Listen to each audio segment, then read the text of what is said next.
Hi all, this is Abhay from Prepwise. Plus ടുവിന് ശേഷം ഇന്ത്യയിൽ ഏറ്റവും മികച്ച ക്യാമ്പസുകളിൽ അഡ്മിഷൻ സെക്യൂർ ചെയ്യുന്നതിനായിട്ട് 2024 CUET, UG, IPMAT, JIPMAT അതുപോലെ NCET തുടങ്ങിയ എൻട്രൻസ് എക്സാമുകൾക്ക് തയ്യാറെടുക്കുന്നവർക്കായി പ്രൊപ്പോയ്സ് സംഘടിപ്പിക്കുന്ന ഫ്രീ ഓൺലൈൻ വർക്ക്ഷോപ്പ്. കൂടുതൽ വിവരങ്ങൾക്കായി താഴെ കൊടുത്തിരിക്കുന്ന ഡിസ്ക്രിപ്ഷൻ ചെക്ക് ചെയ്യുക. ഡിസ്ക്രിപ്ഷനിൽ കൊടുത്തിരിക്കുന്ന ഫോം ഫില്ല് ചെയ്ത് എത്രയും പെട്ടെന്ന് രജിസ്റ്റർ ചെയ്യുക. Hi all, CUET UG question paper ഡിസ്കഷന്റെ പുതിയൊരു സെഷനിലേക്ക് സ്വാഗതം. അപ്പൊ ഇന്ന് നമ്മൾ ഡിസ്കസ് ചെയ്യുന്നത് ക്വാണ്ടിറ്റേറ്റീവ് അബിലിറ്റിയിലെ കുറച്ച് ക്വസ്റ്റ്യൻസ് ആണ്. ഫസ്റ്റ് ക്വസ്റ്റ്യൻ നോക്കാം. The point -2, 3 lies in which quadrant? അപ്പൊ നമുക്കറിയാം 4 ക്വാഡ്രന്റ്സ് ആണ് മെയിൻ ആയിട്ടുള്ളത് അല്ലെ? First quadrant, second quadrant, third quadrant, അതുപോലെ തന്നെ ഫോർത്ത് ക്വാഡ്രന്റ്. അപ്പൊ നോക്കുക, ഇവിടെ എക്സ് എന്ന് പറയുന്നത് നെഗറ്റീവ് ആണ്. ദാറ്റ് മീൻസ് സെക്കൻഡ് ക്വാഡ്രന്റോ അല്ലെങ്കിൽ തേർഡ് ക്വാഡ്രന്റോ ആയിരിക്കും. അതുപോലെ തന്നെ വൈ നോക്കുക, വൈ പോസിറ്റീവ് ആണ്. ദാറ്റ് മീൻസ് അതേതായിരിക്കും? സെക്കൻഡ് ക്വാഡ്രന്റ് ആയിരിക്കും. ആണല്ലോ. ഇനിയാണെങ്കിൽ നെക്സ്റ്റ് ക്വസ്റ്റ്യൻ നോക്കാം. Find the angle of elevation of the sun. The length of shadow of the tree is, നോക്കാം, the length of shadow of tree is 1/√3 times the height of the tree. Okay, അപ്പൊ നിങ്ങളോട് ചോദിക്കുന്നത് angle of elevation of the sun ആണ്. അതുപോലെ തന്നെ അവിടെ shadow length എന്ന് പറയുന്നത് അതിന്റെ ഹൈറ്റിന്റെ ഓൾമോസ്റ്റ് 1/√3 ആണ് എന്നുള്ള കാര്യം കൂടി അവിടെ പ്രത്യേകം മെൻഷൻ ചെയ്യുന്നുണ്ട്. ഓക്കെ, അപ്പൊ ജസ്റ്റ് നമുക്ക് ഈ ഒരു രീതിയിൽ വരക്കുകയാണെന്നുണ്ടെങ്കിൽ ഇത് ട്രീ ആയി കൺസിഡർ ചെയ്യുകയാണെങ്കിൽ ഇപ്പോ നിങ്ങളോട് പറയുന്നത് length of the shadow of tree, അതായത് ട്രീന്റെ ഷാഡോ ലെങ്ത് എന്ന് പറയുന്നത് ഓൾമോസ്റ്റ് ഹൈറ്റിന്റെ 1/√3 ആണെന്ന് പറയുന്നുണ്ട്. ഓക്കെ, അങ്ങനെയാണെങ്കിൽ ഇവിടെ √3 ആണെങ്കിൽ ഇത് തീർച്ചയായിട്ടും എത്രയായിരിക്കും? 1 ആയിരിക്കും അല്ലെ? അതായത് 1 × √3 /√3 എന്ന് പറയുമ്പോൾ 1 തന്നെ. ഈ ഒരു വാല്യൂ നമുക്ക് അവിടെ നിന്ന് കിട്ടും. നമ്മളോട് ഇവിടെ ചോദിക്കുന്നത് മെയിൻ ആയിട്ട് ഈ ഒരു ആംഗിൾ ഓഫ് ഇലവേഷൻ എത്രയാണ് ഉണ്ടാവുക എന്നുള്ളതാണ്. ഓക്കെ, അങ്ങനെയാണെങ്കിൽ നമ്മളത് വരക്കുന്ന സമയത്ത് നമുക്ക് ഈ ഒരു രീതിയിൽ വരക്കാം. ഇവിടെ ട്രീ വന്നു, അതിന്റെ ഷാഡോ വന്നു. ഓക്കെ, ഇവിടെ ഈ ഒരു ആംഗിൾ ഓഫ് എലിവേഷൻ ആണ് നമ്മളോട് മെയിൻ ആയിട്ട് ചോദിക്കുന്നത്. ഞാൻ ABC എന്ന് കൊടുക്കുകയാണ്. അങ്ങനെയാണെങ്കിൽ the length of shadow of the tree, that means AB ആണ്. AB is equal to 1/√3 times the height of the tree. Height of the tree എന്ന് പറയുന്നത് BC ആണ്. അങ്ങനെയാണെങ്കിൽ AB / BC റേഷ്യോന് കിട്ടുമല്ലോ. AB / BC is equal to 1/√3 ആണ്. അപ്പൊ ഇത് 1 ആണെങ്കിൽ BC എന്തായിരിക്കും? തീർച്ചയായിട്ടും √3 ആയിരിക്കും. ഓക്കെ, അങ്ങനെയാണെങ്കിൽ ജസ്റ്റ് AB / BC എന്താണ് മീൻ ചെയ്യുന്നത് നോക്കാം. ഇപ്പൊ ഈ ഒരു ആംഗിളിനെ ബേസ് ചെയ്ത് നോക്കുന്ന സമയത്ത് ഇപ്പൊ ഇത് തീറ്റ ആണെന്ന് നമ്മൾ കൺസിഡർ ചെയ്യുകയാണെന്നുണ്ടെങ്കിൽ AB എന്ന് പറയുന്നത് തീർച്ചയായിട്ടും എന്താണ്? അഡ്ജസന്റ് സൈഡ് ആണ് അല്ലെ? Adjacent side divided by BC എന്ന് പറയുന്നത് ഓപ്പോസിറ്റ് സൈഡ് ആണ്. അപ്പൊ നമുക്കറിയാം ഓപ്പോസിറ്റ് ഡിവൈഡഡ് ബൈ അഡ്ജസന്റ് എന്ന് പറയുകയാണെങ്കിൽ അതെന്താണ്? നമ്മൾ ടാൻ ആണ് കൺസിഡർ ചെയ്യുക. അങ്ങനെയാണെങ്കിൽ അഡ്ജസന്റ് ഡിവൈഡ് ബൈ ഓപ്പോസിറ്റ്, ടാന്റെ ഇൻവേഴ്സ് എന്താണ് വരിക? കോട്ട് ആണ്. അപ്പൊ cot theta is equal to ഇവിടെ ഓൾമോസ്റ്റ് എത്ര വരുന്നത്? ഇവിടെ cot theta is equal to 1/√3 ആണ്. അപ്പൊ കോട്ട് എത്രയാണ് 1/√3 വരുന്നത്? കോട്ട് 60 ആണ് തീർച്ചയായിട്ടും. അങ്ങനെയാണെങ്കിൽ നമ്മുടെ ആൻസർ എന്ന് പറയുന്നത് ഓപ്ഷൻ 3 60 എന്നുള്ളത് ആയിരിക്കും. Okay, next question. Find a single equivalent increase if the number is successively increased by 20%, 25%, അതുപോലെ തന്നെ 30%. അപ്പൊ സക്സസീവ് പെർസെന്റേജ് ചേഞ്ച് ആണ് ചോദിക്കുന്നത്. അപ്പൊ ഞാൻ എന്ത് ചെയ്യാണ്? ഇതിന്റെ തുടക്കത്തിലുള്ള നമ്പർ 100 ആണ്. ഞാൻ ഒരു 100 ആക്കിയിട്ട് കൺസിഡർ ചെയ്യാണ്. കാരണം എന്താ വെച്ചാൽ എനിക്ക് പെർസെന്റേജ് കാൽക്കുലേറ്റ് ചെയ്യാൻ ഏറ്റവും ഈസി ബേസ് വാല്യൂ 100 ആക്കി എടുക്കുമ്പോഴാണ്. അപ്പൊ അതിൽ നിന്ന് +20 ഇൻക്രീസ് ചെയ്യുന്ന സമയത്ത് +20% ഇൻക്രീസ് ചെയ്യുമ്പോൾ 120 ആയിട്ട് മാറും. വീണ്ടും അത് എത്രയാണ്? ഒരു +25% ആയിട്ട് ഇൻക്രീസ് ചെയ്യാണ്. ദാറ്റ് മീൻസ് ഡിവൈഡഡ് ബൈ 4 എത്ര വരാ? 30 ആണ് വരിക. അപ്പോൾ അത് ഇൻക്രീസ് ചെയ്യുന്ന സമയത്ത് ഓൾമോസ്റ്റ് 150 വന്നു. ഓക്കെ, ഈ 150 നിന്ന് ഓൾമോസ്റ്റ് എത്രയാണ് ഇൻക്രീസ് ചെയ്യുന്നത്? ഇവിടെ ഒരു 30% ഇൻക്രീസ് ചെയ്യുന്നുണ്ട്. 150ന്റെ 10% 15 ആണ്, 30% 45 ആണ്. അപ്പൊ 150 + 45 എന്ന് പറയുമ്പോൾ 195. അപ്പൊ നോക്കാം, 100ൽ നിന്ന് 195ലേക്ക് വന്നു. ദാറ്റ് മീൻസ് ഒരു 95% ഇൻക്രീസ് തീർച്ചയായിട്ടും അവിടെ വരുന്നുണ്ട്. Next, if the median of x/5, x അതുപോലെ തന്നെ x/4, x/2 and x/3 is 8. അപ്പൊ ഈ ഒരു 5 ടേംസിന്റെ മീഡിയൻ എന്ന് പറയുന്നത് 8 ആണെന്ന് പറയുന്നുണ്ട്. അങ്ങനെയാണെങ്കിൽ എക്സിന്റെ വാല്യൂ എത്രയാണെന്നാണ് ചോദിച്ചിട്ടുള്ളത്. അപ്പോൾ ഇവിടെ ഓൾറെഡി പറഞ്ഞിട്ടുണ്ട് എക്സ് എന്ന് പറയുന്നത് 0നേക്കാളും വലിയൊരു വാല്യൂ ആണെന്നുള്ളത്. അപ്പൊ ജസ്റ്റ് നോക്കാം, 0നേക്കാളും വലിയ വാല്യൂ ആണ് എക്സ് എന്നുണ്ടെന്നുണ്ടെങ്കിൽ അവിടെ ഏറ്റവും വലിയ വാല്യൂ ആയിട്ട് ഏതാ വരുന്നുണ്ടാവുക?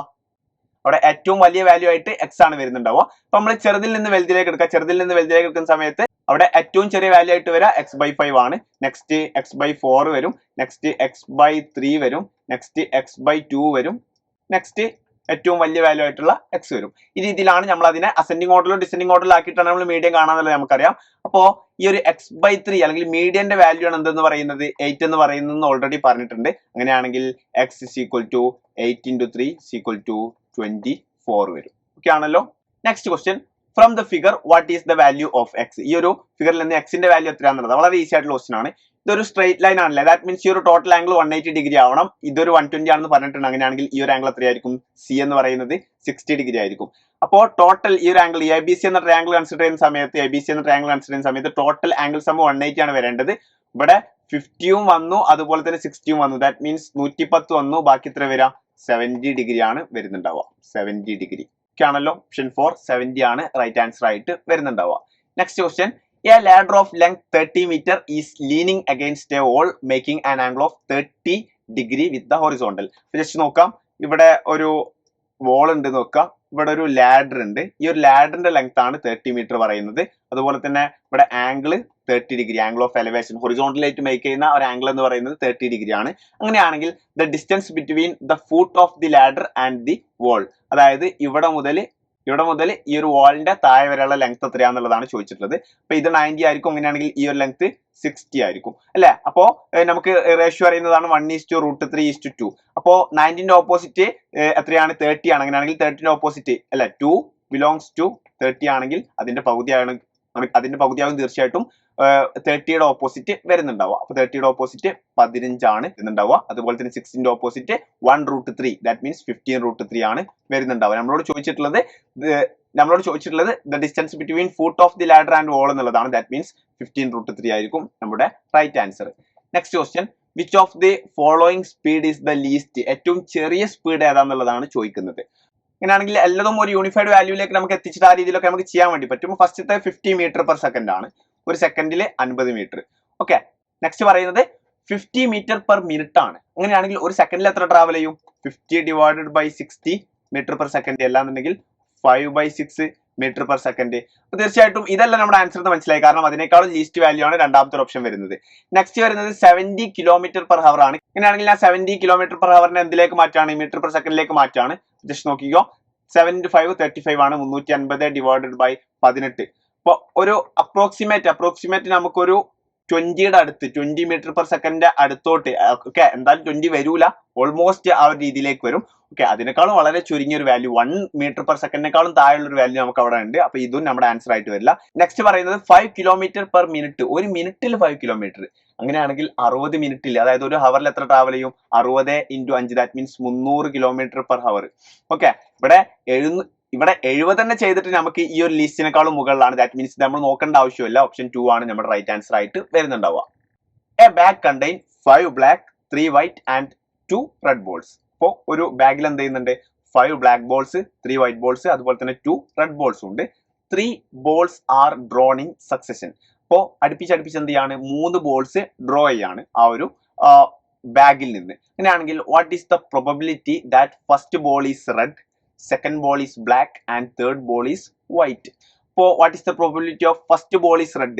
First ball red ആവാനുള്ള പ്രോബബിലിറ്റി എത്രയാണ്? നമുക്ക് ടോട്ടൽ 2 റെഡ് ആണുള്ളത്. ടോട്ടൽ എത്ര ബോൾസ് ഉണ്ട്? 2 + 3 5 10. ഓക്കെ, 10 ബോൾസ് ആണ്. അതിൽ 2 എണ്ണം റെഡ് ആവാം. ഇൻറ്റു, അപ്പൊ അതിൽ നിന്ന് 1 വലിച്ചു കഴിഞ്ഞു. ഇനി 9 ബോൾസേ ബാക്കിയുള്ളൂ കേട്ടോ. ഓക്കെ, രണ്ടാമത്തെ സെക്കൻഡ് ബോൾ ബ്ലാക്ക് ആവാനുള്ള പോസിബിലിറ്റി എന്ന് പറയുന്നത് ഓൾമോസ്റ്റ് 5 ആണ് അല്ലെ. അപ്പൊ 5/9 ആണ്. ഓക്കെ, നെക്സ്റ്റ് ഇനി ഇപ്പൊ 2 എണ്ണം വലിച്ചു കഴിഞ്ഞു. ഇനി 8 എണ്ണേ ബാക്കിയുള്ളൂ. ആ 8 എണ്ണത്തിൽ ജസ്റ്റ് നോക്കാം. തേർഡ് ബോൾ ഈസ് വൈറ്റ്, മൂന്നാമത്തെ ബോൾ വൈറ്റ് ആവാനുള്ളത് 3/8 ആണ്. അപ്പൊ ജസ്റ്റ് നോക്കാം, ഇവിടെ ഈ ഒരു 10 ഞാൻ കട്ട് ചെയ്തു, ഇവിടെ ഈ ഒരു 5 കട്ട് ചെയ്തു, ഇവിടെ 2 വന്നു, 2 കട്ട് ചെയ്തു. അങ്ങനെയാണെങ്കിൽ ബാക്കി വരുന്നത് 3/9 × 8 ആണ്. 9നെ കട്ട് ചെയ്തു, എത്ര വന്നു? 3 വന്നു. അങ്ങനെയാണെങ്കിൽ 1/24 ആണ് നമ്മുടെ റൈറ്റ് ആൻസർ ആയിട്ട് വരുന്നുണ്ടാവുക. നെക്സ്റ്റ് ക്വസ്റ്റ്യൻ നോക്കാം. Find the perimeter of a rhombus whose one diagonal is 16 cm long and area is 240. അപ്പൊ നമുക്കറിയാം റോംബസിന്റെ ഏരിയ എന്ന് പറയുന്നത് ഹാഫ് d1 d2 ആണെന്ന്. അപ്പൊ ഹാഫ് d1 d2ന്റെ വാല്യൂ ഇവിടെ കൊടുത്തിട്ടുണ്ട്. എത്രയാണ്? 240 ആണ് ഏരിയ എന്ന് കൊടുത്തിട്ടുണ്ട്. ഒരു ഡയഗണലിന്റെ ലെങ്ത്തും കൊടുത്തിട്ടുണ്ട്.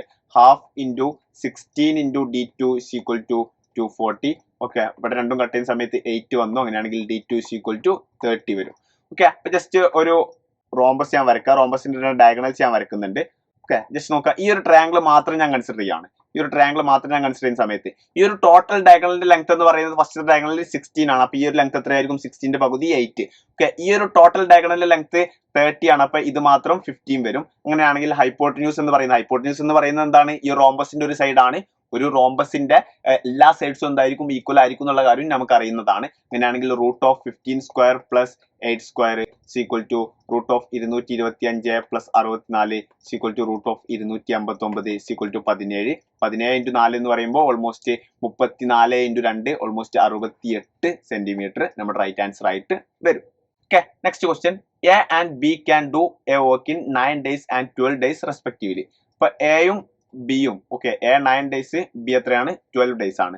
If they work on alternative days അല്ലെങ്കിൽ if they work on alternate days starting with A, then in how many days will the work be completed? അപ്പോൾ ഒരു ഓൾട്ടർനേറ്റീവ് ഡേയ്സിൽ വർക്ക് ചെയ്ത് അങ്ങനെ സ്റ്റാർട്ട് ചെയ്യാണ്. അതായത് ഒരു ദിവസം A വർക്ക് ചെയ്യുകയാണെങ്കിൽ ഒരു ദിവസം B വർക്ക് ചെയ്യും, ഒരു ദിവസം A വർക്ക് ചെയ്യുകയാണെങ്കിൽ ഒരു ദിവസം B വർക്ക് ചെയ്യും, ആ രീതിയിൽ. അങ്ങനെയാണെങ്കിൽ എത്ര ദിവസം കൊണ്ട് ആ വർക്ക് കംപ്ലീറ്റ് ചെയ്യും? അതുപോലെ തന്നെ വേറൊരു ഡാറ്റ പറയുന്നത് ഫസ്റ്റ് സ്റ്റാർട്ട് ചെയ്യുന്നത് എനെ വെച്ചിട്ടാണെന്നുള്ളത്. അതായത് എ ആണ് ഫസ്റ്റ് വർക്ക് ചെയ്ത് തുടങ്ങുന്നത് എന്നുള്ളതാണ് അടുത്തൊരു ഡാറ്റ പറയുന്നത്. അങ്ങനെയാണെങ്കിൽ 9ന്റെയും അതുപോലെ തന്നെ 12ന്റെയും LCM ഞാൻ എടുക്കാണ്.